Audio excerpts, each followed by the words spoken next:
Iran is playing with fire, working overtime to escalate tensions with the United States through a series of military incidents.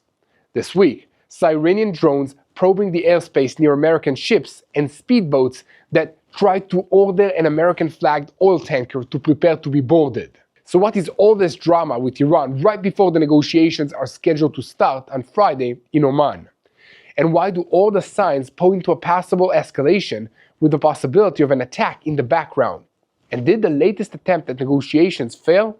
It seems that in Tehran, they are raising the military stakes in order to deter Trump from the possibility of a military strike. But the drama is not only on the military front. Iran almost closed the negotiations, demanding that the talks focus only on the nuclear issue, as if they are in any position to make demands. The United States has rejected this demand and insisted on holding discussions about other issues, including Iran's arsenal of ballistic missiles, support of proxy terrorist groups, and the response of its people, meaning the attack against their own population, cracking down the protests in Iran. So, as of Thursday afternoon, the talks were still scheduled to take place, but Trump and administration officials are signaling deep skepticism that they will accomplish anything, with Vice President J.D. Vance saying that the situation has become absurd. President Trump has also declared that Khamenei needs to be very worried, but Washington's Arab allies are insisting that talks be given a second chance because no one wants a kinetic confrontation, so the United States agreed to meet in Oman with Iran. So welcome to Boots on the Ground. I'm your host, Yair Pinto, and this is the just before the weekend edition of Boots on the Ground, bringing you the whole truth about what's happening in Israel. And today, we will bring you all the implications about the talks that are supposed to take place between the Iranians and the Americans against the background of the buildup of the United States military forces in this region and what the implications are for Israel. Behind the scenes, it appears that at least 9 countries from the region sent messages to the White House insisting that talks with the Iranian officials not be cancelled.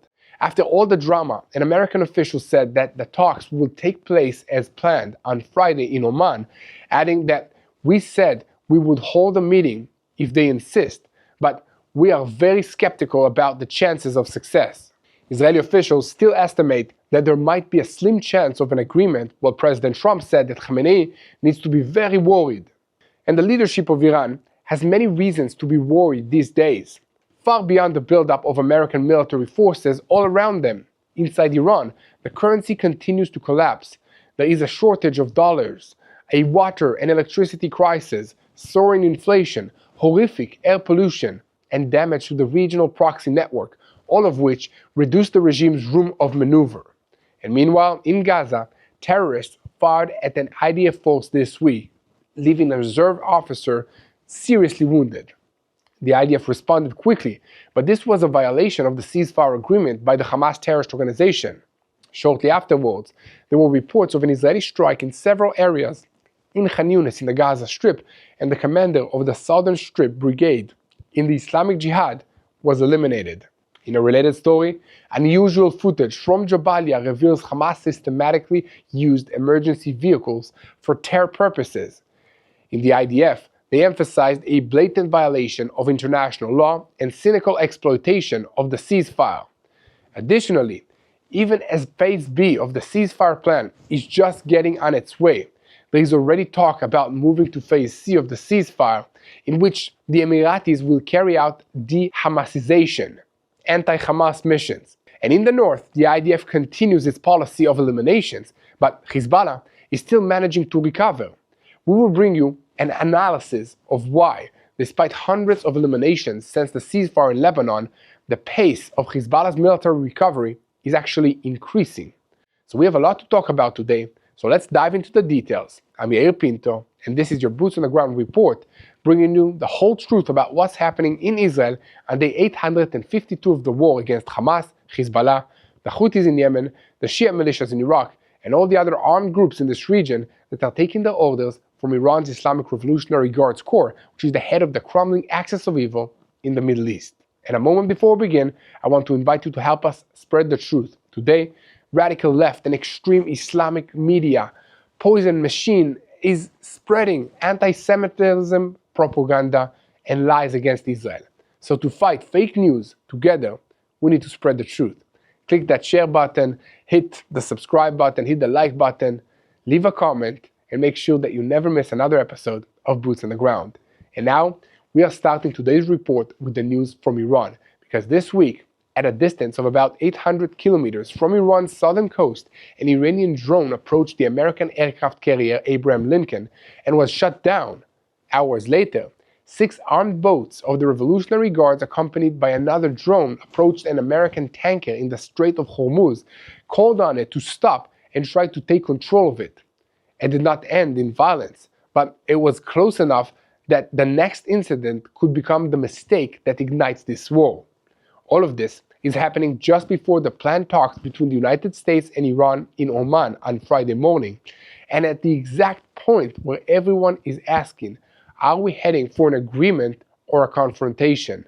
Now, it's no surprise that Iran operates in a gray area that includes the use of drones, fast boats, and other low to mid-level threats that are dangerous precisely because they stay below the threshold of war. Iran knows how to work this way and allows it to prove capability, harass, and project a message of control without firing the first missile that would force a broad response. But this week, we are seeing something a bit different. The drone was shot down by an American F-35 because it was considered a potential threat to the carrier, not just harassment.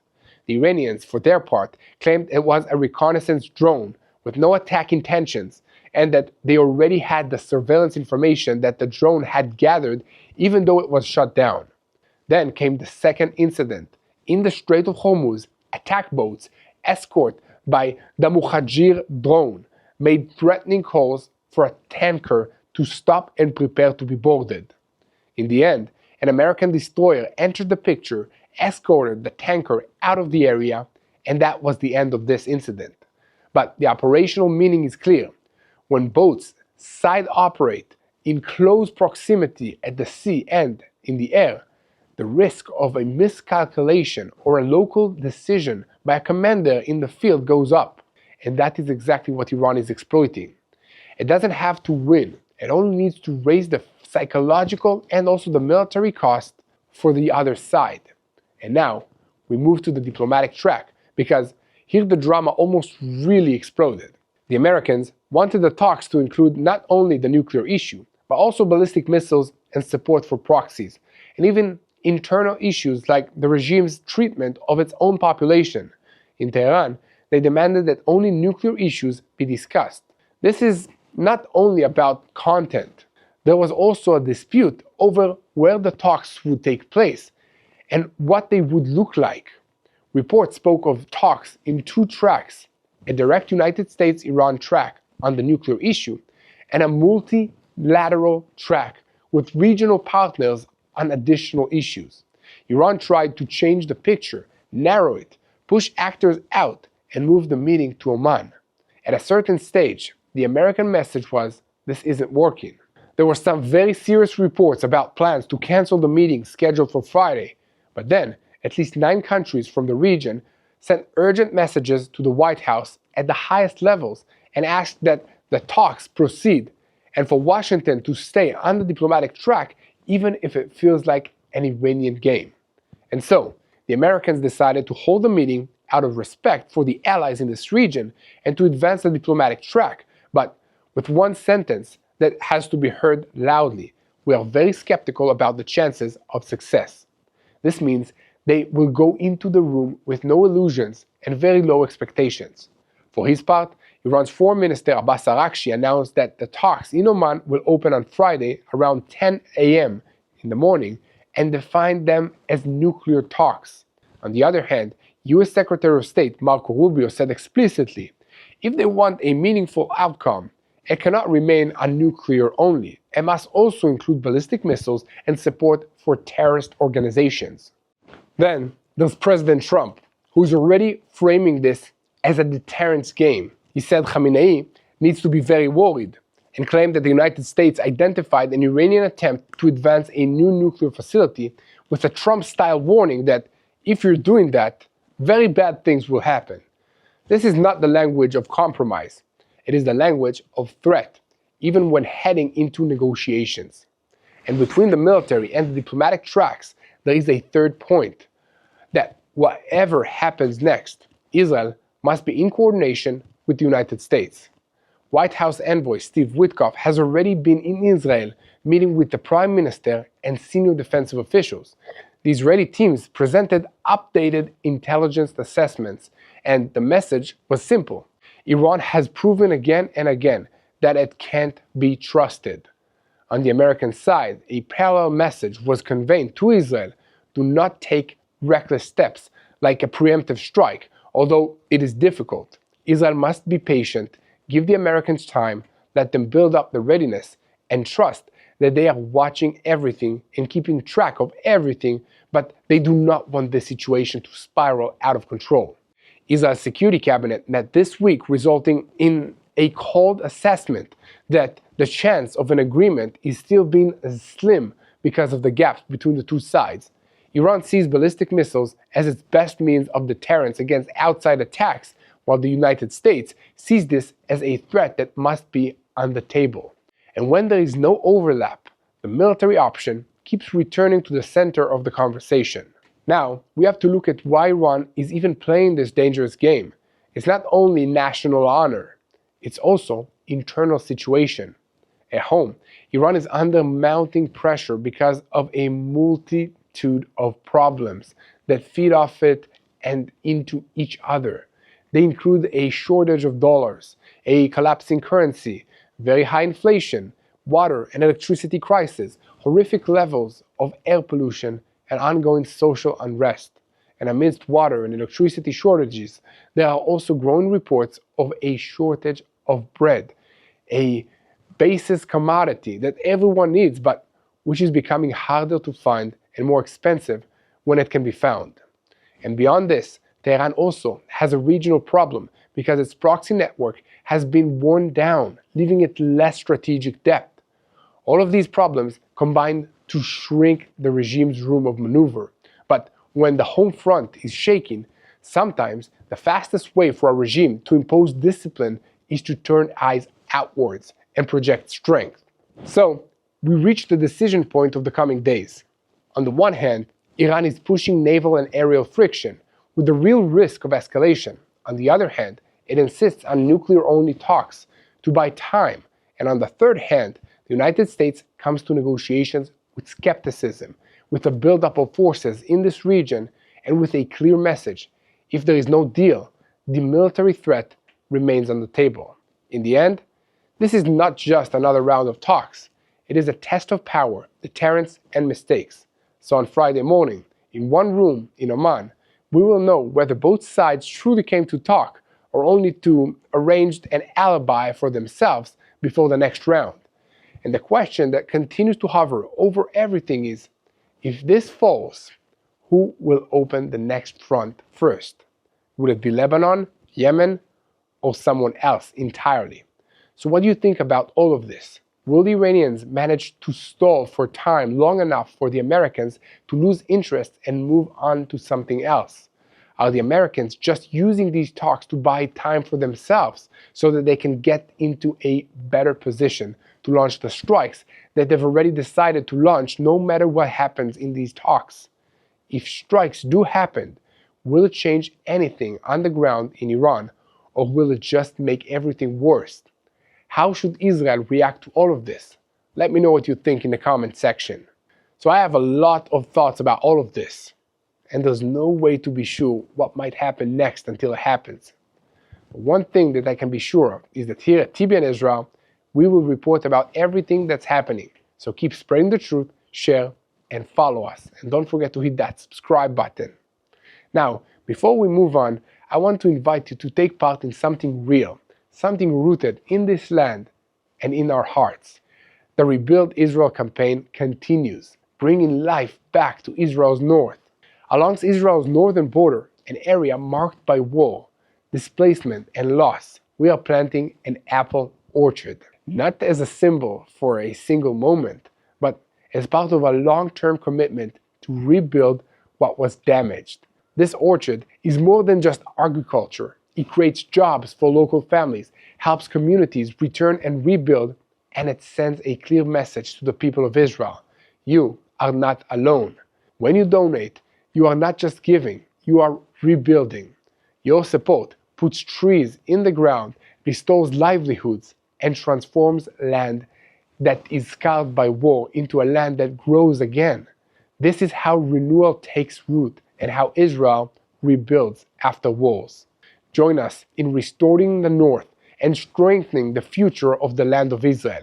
Go now to tbn.org/rebuildisrael. Again, that's tbn.org/rebuildisrael or call 800-804-7895.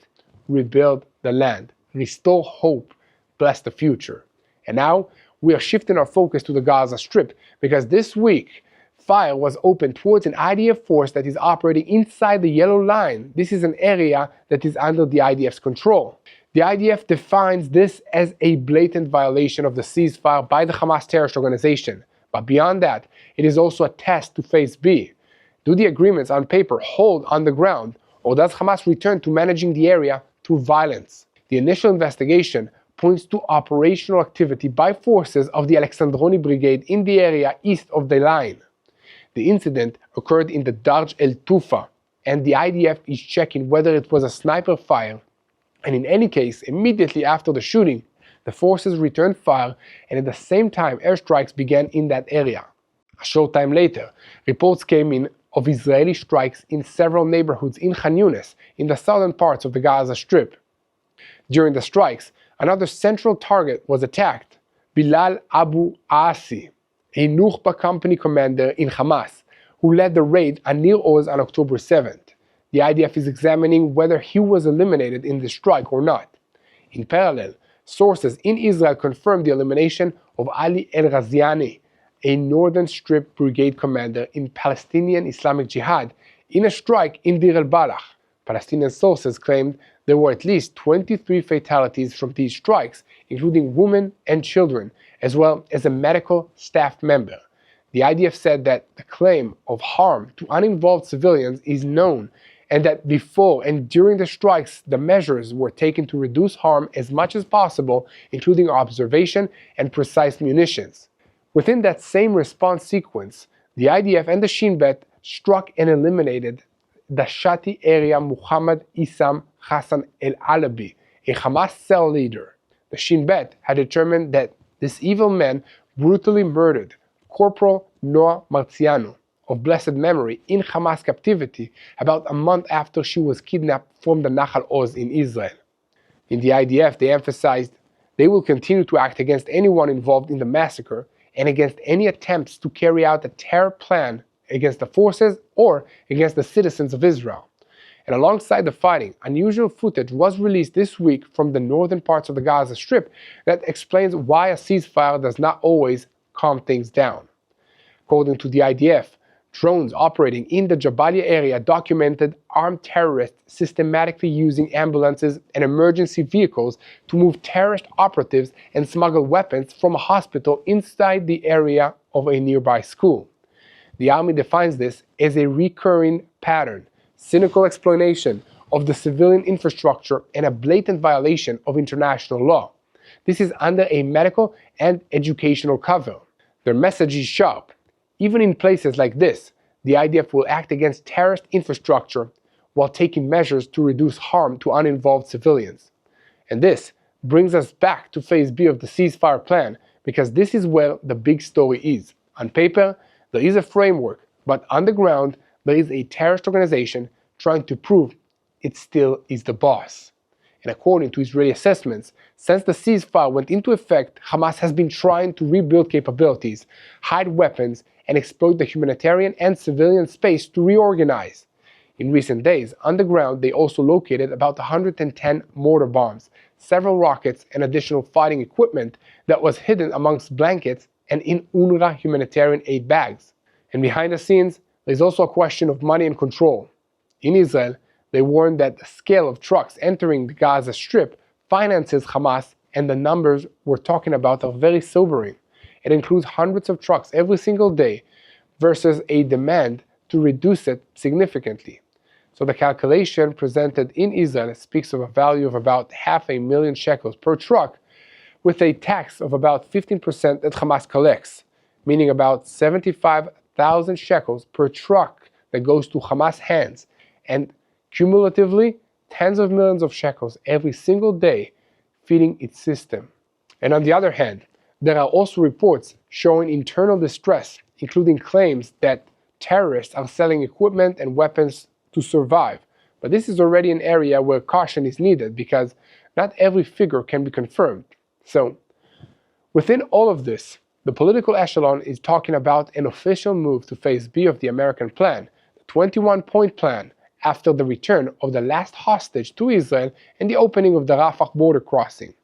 In this discussion, another direction is coming up: Emirati involvement as a force that can push processes of de-Hamasization and de-radicalization and build an alternative civilian mechanism in the Gaza Strip.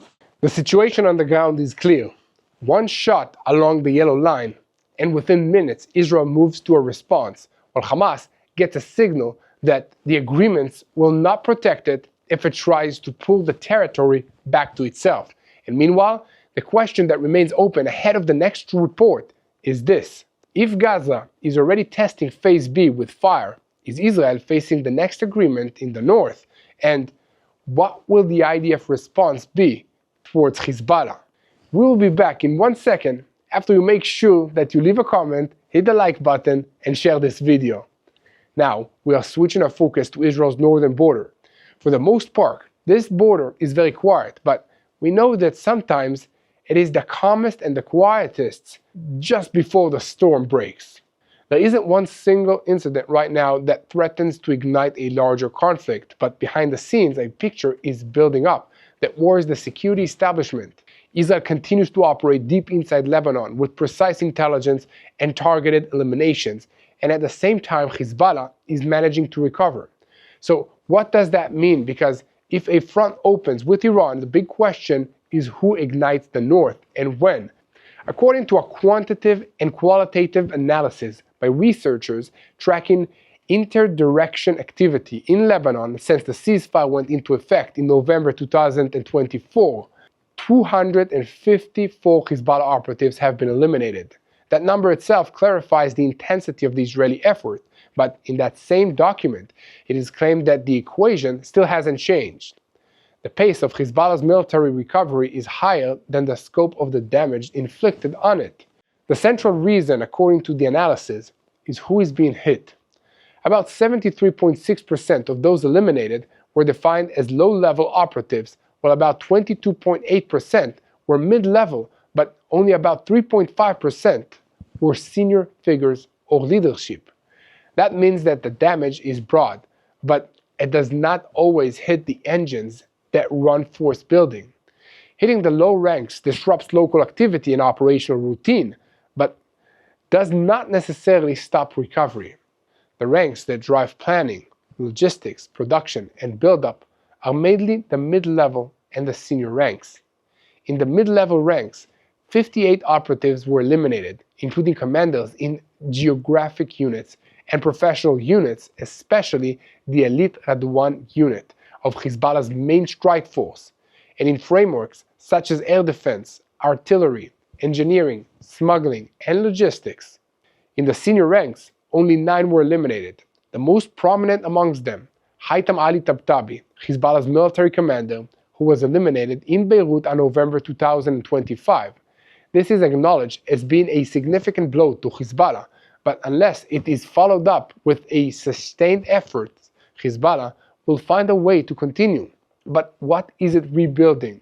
According to the document, several frameworks are at the top, including the aerial unit, with the development of production of suicide drones. Another priority for Hezbollah has been the previously mentioned Radwan unit, which has returned to broad readiness with an order of battle estimated at about 5,000 operatives, although there is an uneven distribution of equipment and training amongst them. The logistics and the budgeting apparatus is also steadily being rebuilt, as is the weapons production directorate, as part of a shift to the local production inside Lebanon.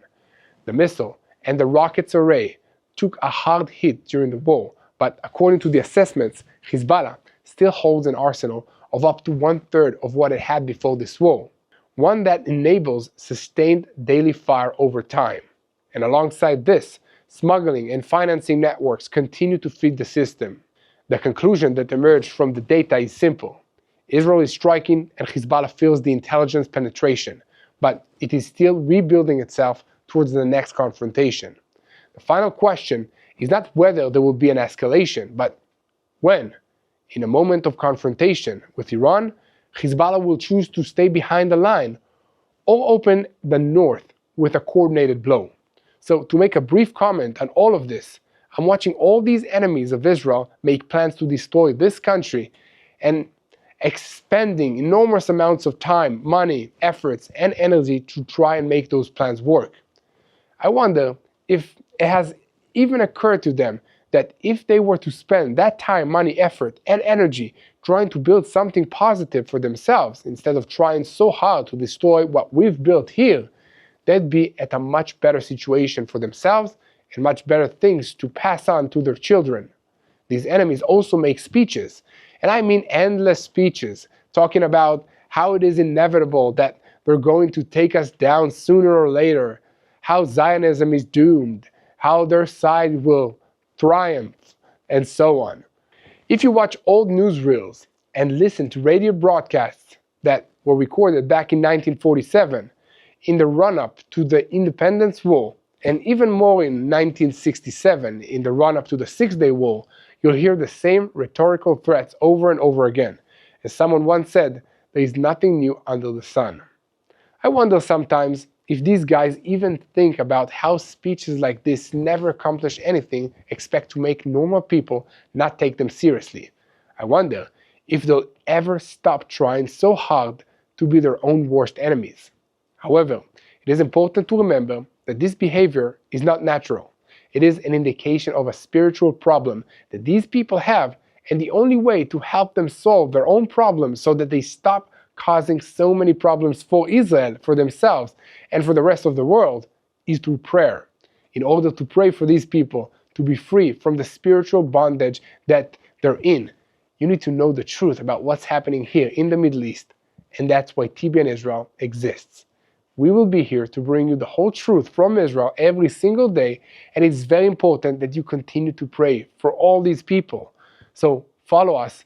Look for me, Yair Pinto, and Mati Shoshani on all the various social media platforms, and most importantly, pray. Pray for the IDF soldiers wherever they are, in the air, at sea, or on land. Pray for the safety of the American soldiers stationed in the Middle East. Pray for peace, pray for the people of Israel, and most importantly, don't forget to pray for the peace of Jerusalem. Hello, this is Mati here in Jerusalem with TBN Israel. This is Yair Pinto from TBN Israel here in Jerusalem. TBN Israel is keeping viewers informed with Israel-focused news, culture, and what God is doing in this land. Support TBN Israel today online at tbn.org/Israel. Thank you.